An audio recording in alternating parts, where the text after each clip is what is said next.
Hello, my name is Obaadah. I'm a student at Delft University of Technology, and I'm studying management of technology. I've done my thesis about a new overall warehouse performance measure at Civil Logistics. I'll tell you more about my research in this clip.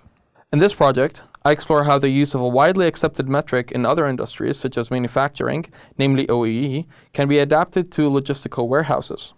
There are many different types of warehouses, and each one serves different objectives. However, all warehouses undergo common activities that define warehousing. There are 4 main areas that each warehouse must have. These are receiving, storage, order picking, and shipping.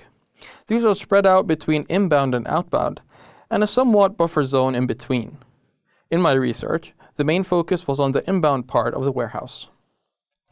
Naturally, there are a lot of KPIs that measure individual performances in warehouses. There are above 130 KPIs mentioned in the literature, but not all of these metrics are of the same importance to all warehouses.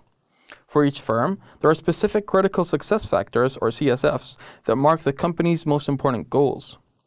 To make my work relevant for the scientific field and practical at the same time, I matched the critical success factors and the relevant KPIs in my framework.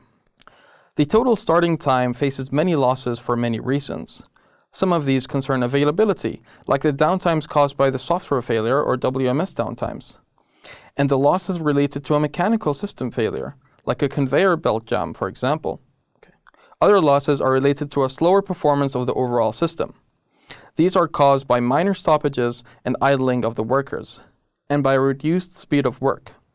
Finally, the quality of the inbound process is mainly judged by the number of items placed in the right shelves. Traditionally, OEE is calculated by multiplying availability, performance, and quality factors. However, a pharmaceutical manufacturer, for example, may favor quality over availability because it matters more to them. Therefore, it makes sense to give different weights to each factor. These weights are determined by the management and their strategy.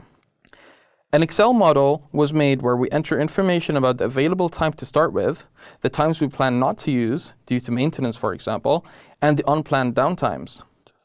Each OEE factor is calculated after adapting the traditional OEE formula to suit a logistical warehousing company. The model can determine how many items were supposed to be processed based on the actual availability and the nominal SPI. As this research was focused on the inbound part, it would be great to expand the approach to other warehouse areas. Combining these areas together to come across a global overall warehouse performance measure can be greatly utilized for non-technical people. Further research into data collection accuracy will be very helpful, since all of these measures' relevance is of no importance if the data collected wasn't accurate. Thank you very much for your attention. If you're looking for more information regarding my research, or if you have interest to read my report, please contact LCB. I'd like to thank Marcia, my supervisor, for the amazing help and support during this project. Thanks again.